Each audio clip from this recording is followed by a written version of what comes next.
Buenos dias, Gunners Collective TV. Back at it? You already know. Like a torta with some bad habits. Bye up, bye up. Let's get to the intro.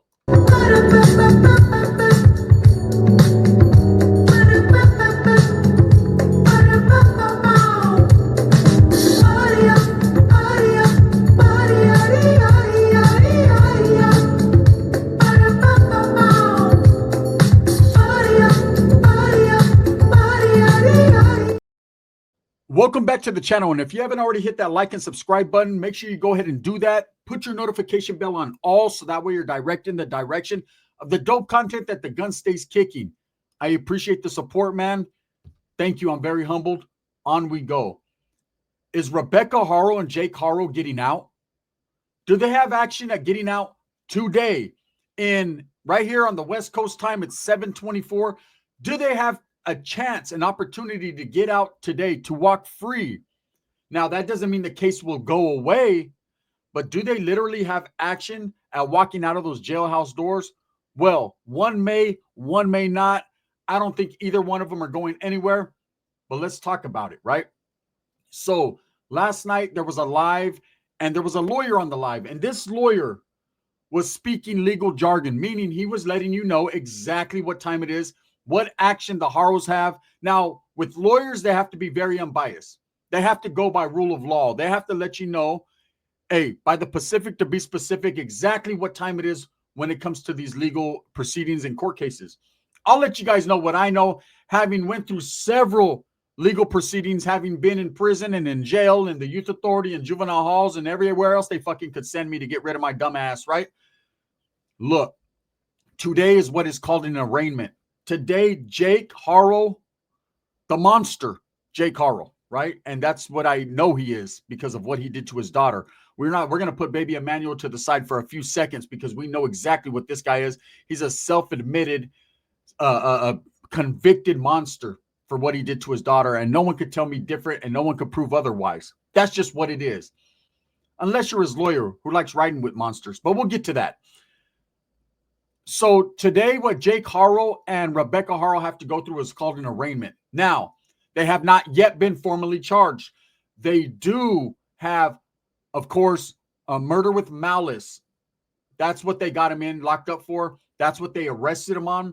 But that doesn't mean they've been formally charged. Once they've been charged is when this arraignment happens. Okay, so it can go one or two ways. They could do a grand jury indictment.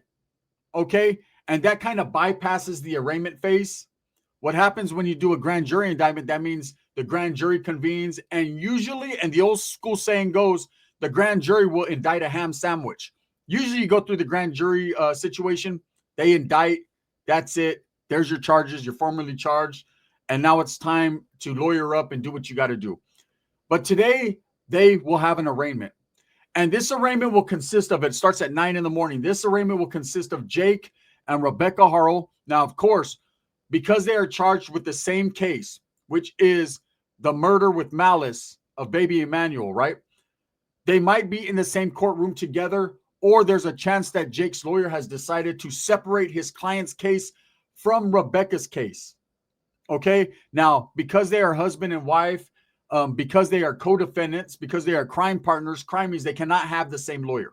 Just doesn't work that way. That lawyer is not going to defend both of them because they have two different things going on. We all know by now, or you should know by now by just peeping the scene, that Jake Haro is literally blaming Rebecca. Okay, we're going to get to that. I did a video on it yesterday, and I want to double down because this man is blaming his wife, just like he blamed his baby's mama in the first case with his daughter. And who was his lawyer when he did that? Well, that'd be that guy on the thumbnail right there. You know, the guy that pulled up with the pants that were too big and the shirt that was too flowery, came up in an Escalade on rims. His Escalade was on 24s, and he pulled up with the Temu glasses on and started speaking stuff that we couldn't understand. I never seen a lawyer like him in my life. Okay, I went through all types of different cases and a lot of different lawyers. I seen public defenders that had more fucking skill than he did.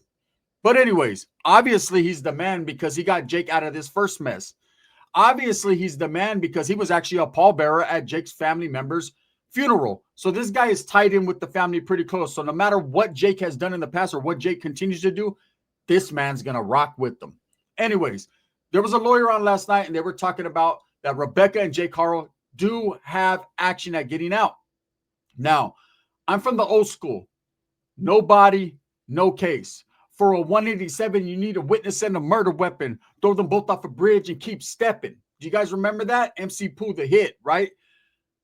So back in the days, we were always under the assumption that you needed a weapon or a body, right, to be convicted of a murder case. That's bullshit. I call caca on it, and I'm going to tell you guys why. Nowadays, and even back as far as 20 years, you do not need a body to be convicted of a murder. Okay, all you need is circumstantial evidence, and there's plenty of circumstantial evidence in this case. Now, when trying a case on circumstantial evidence, what does that do? That leaves the door open for a mistrial. That also leaves the door open for an appeal. The appeal process is granted to you no matter what. As soon as you're convicted on a murder or any type of case, you are granted the appeal. That doesn't necessarily mean the judge is going to grant it and give it to you, but you do have the option to appeal your case. Now, when you appeal a case, you got to find a reasoning behind it. It has to be one of the juror was tainted there. Maybe your lawyer didn't, some evidence was suppressed that shouldn't have been, or you weren't represented well by your lawyer. You feel your lawyer railroaded you, or whatever you feel. There's a whole lot of things that you could say and do and strike up and write. Doesn't mean the judge could look at it, not even read it, and throw it away and say no, right? And that's it. Hell no. There's a lot of circumstantial evidence on this case. The first circumstantial evidence that we have is these people going to the Big Five and reporting this case. It looks rather suspicious because their stories changed, especially Rebecca's. Her story wasn't consistent. That's a red flag right there. That's circumstantial evidence that these people had some type of diabolical thing going on within that household, right? Two, Rebecca has several injuries on her face, her chin, her going away black eye, her black eye.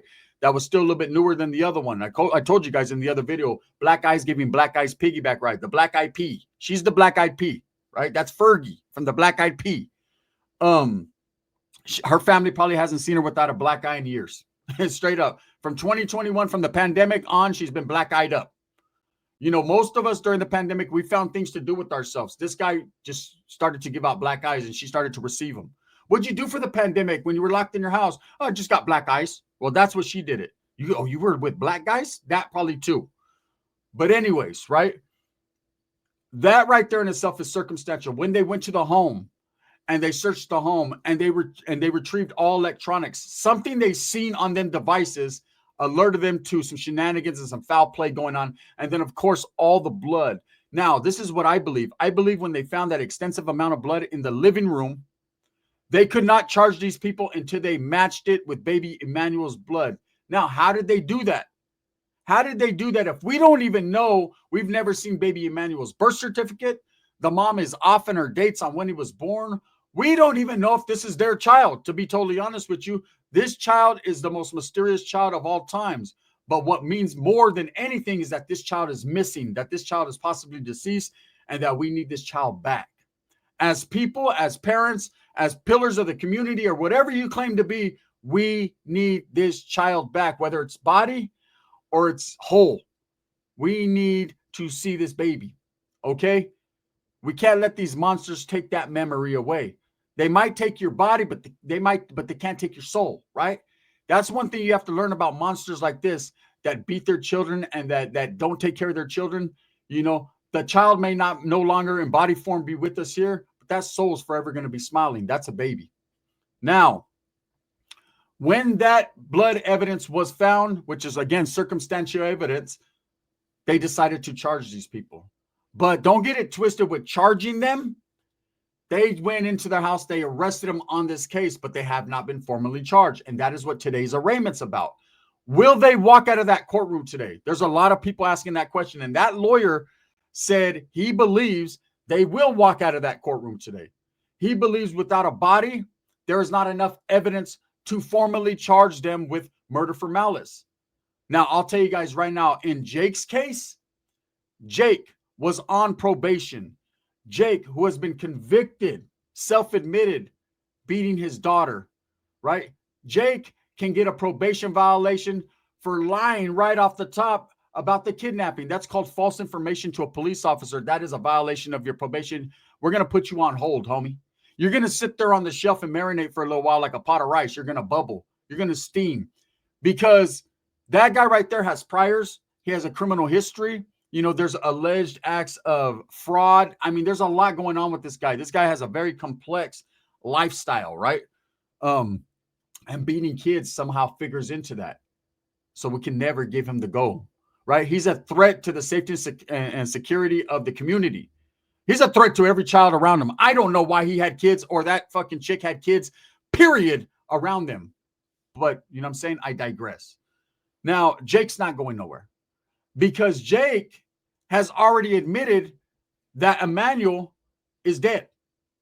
Okay? When Jake went out there with the police officers to search, that is admitting that that child is no longer alive. So the murder case that this lawyer is saying, oh, they can't charge them with murder. They have action to get out. There's no body. There's only circumstantial evidence.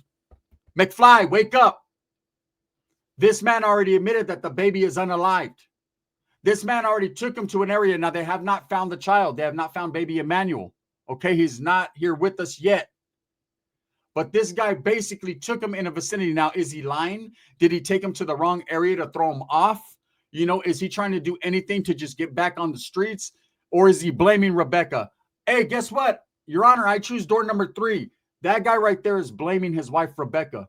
He is saying that she unalived that baby. And this is the area where they either disposed of baby Emmanuel or she told him where. Okay? Now, if they do not find the baby, that doesn't mean that the baby was not placed there. There's animals. We don't know if they buried him, dismembered him, what they did. Unfortunately, I hate to think about it, but it's the facts and the truth. And I'd be dying before I'm lying with you guys. But the fact is, if they do not find the baby, that doesn't mean they get away scot-free. That doesn't mean, hey, the baby's not here, so we get to go, right? That's not the way it works. You know, the cops and the detectives are aware that if this guy took him in an area and they cannot find the baby, that doesn't mean they cannot charge him. He's already admitted that there was a baby that was murdered within that household, that house of horrors, right? Now, he may be saying that Rebecca is responsible for it, and she does look guilty of sin, and she is fucking guilty of sin. Anytime you go to a store and buy a hacksaw and lie, which we all know what that's used for, right? And you're lying, hola, hola, right? No. Sorry, I seen that show on Netflix too, bitch, right? When you're doing that, when you're saying that, you do look guilty of sin, and you are. Any woman, beat down or not, that fucking professes to fucking love this man, he's a good father, he would never hurt a baby, right? Shit. Do you know who his daughter is? You know what I mean? You better check that at the door. Any woman that has children that would hook up with a man who already has criminal history and priors for beating a little baby. Wake up, McFly. You done bumped your head. Straight up. So, Rebecca's not going anywhere. Today, they will be formally charged with murder. Okay? Today, they will be formally charged. Now, what that means is they will go into the courthouse. They will plead guilty or not guilty. They will have the option of having a lawyer. If they don't have a lawyer, one will be appointed to them, depending upon financial status. That's usually how it goes, which is a public defender. We all know Jake has hired a lawyer. Whether that lawyer sticks with them or not, he sure stuck with them in the first case. Now, let me explain something about Jake's lawyer. He looks like a slimy individual, but you can't judge a person. You're not supposed to judge a person, but definitely don't judge a person on their characteristics or look. Judge them by their actions, how they present their case and how they present themselves. And there's nothing that this man has said yet that has made me think and go, maybe. Not nothing. This is a slime ball that defended Jake Haro in his first case with his daughter and must have, by the powers of Grayskull, this guy worked magic. This is a slick talking ass oil salesman because what was he able to do? Like most lawyers, because he's went to school and because he has his legal shit down, he was able to work a fantastic deal out for a child abuser. He got his friend, Jake Haro, the man who beat his daughter into a coma, right? 72 months with time stricken. He got him some parenting classes. Like he needs those, right? And he got this guy he picked up trash on the side of the road for a few days and did a little bit of time in jail. And voila, he was back with a fat chick and a whole bunch of kids. Wow, right? Now, I'm going to be doing another video, if not today, tomorrow, right? That's going to really key in on whose baby this might be.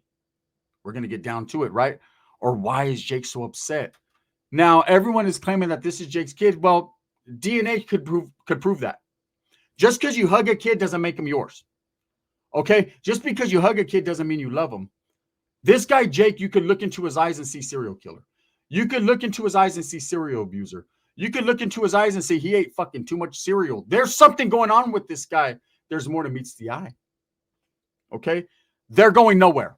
For the people, for that lawyer who, I don't know where he got his degree, but I'm going to tell you right now, I got my degree on the streets, on the west side of Merced, and my degree outshines yours because I know, having been through the legal system, that these people are not walking out of there. If they do, come back and say, ha ha, in my face. And I'll say, fuck you and yours, because there's still a kid missing. There's still two parents, allegedly, that were supposed to protect that child. How the hell does a child get kidnapped out of your hands? Oh, he hit me from behind, but I got a black eye. That's the first time in the history of fucking MMA or fucking whatever this guy was trained in. This must have been Raja Jackson that did this. It had to be, right? This alleged Ola guy hit her so hard in the back of the head, she got a black eye. Never seen that before. That's some new shit. That's some Back to the Future shit. That's some Biff Tannen shit.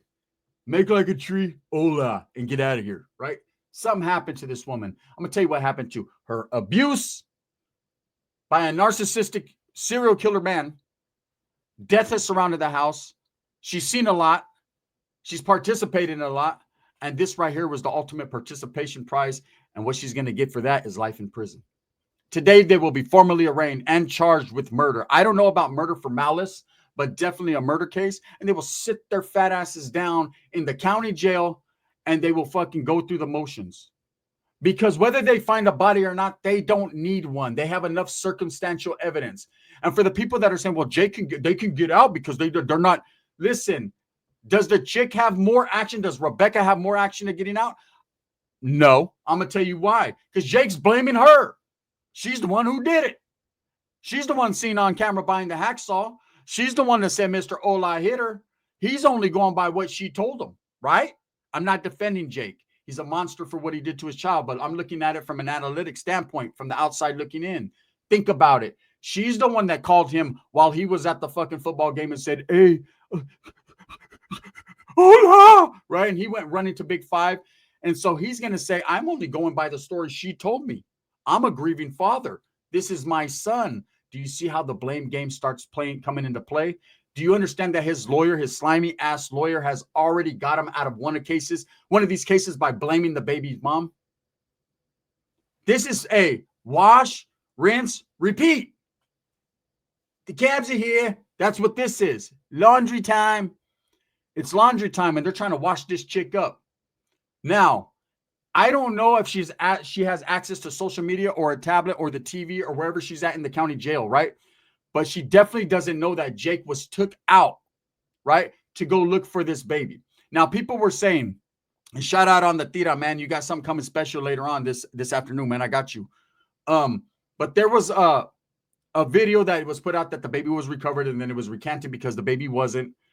And I'm sure she's not even aware without social media that he's out there with the sheriffs looking for the baby. Yeah. She said he was right here. She said he was right here, right?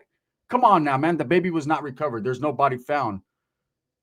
But that doesn't mean that they automatically get a get out of jail free card. It's not the way it fucking works. They're going to sit their happy asses right there in Candyland, right?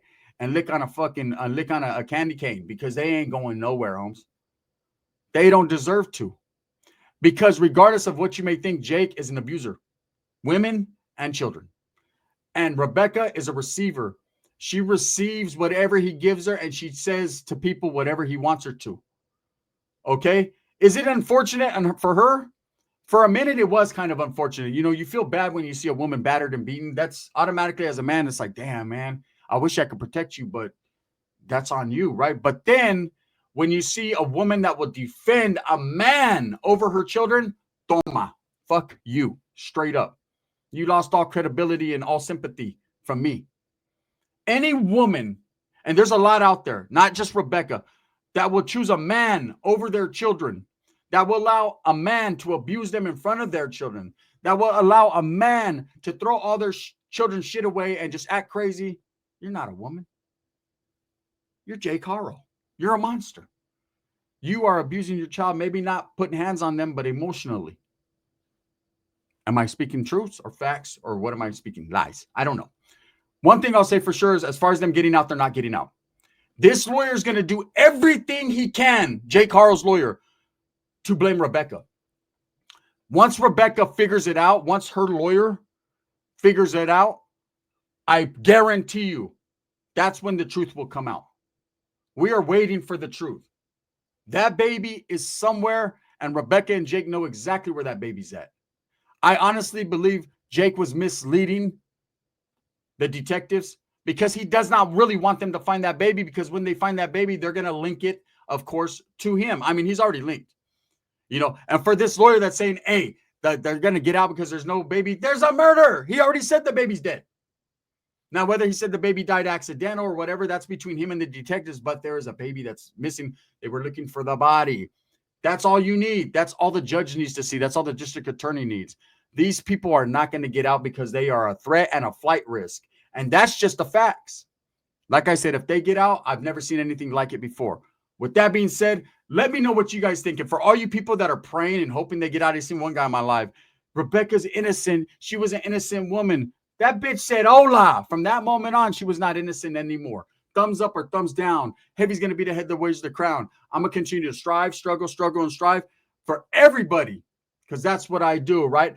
And that's the bottom line, because Gun said so. Bang, bang.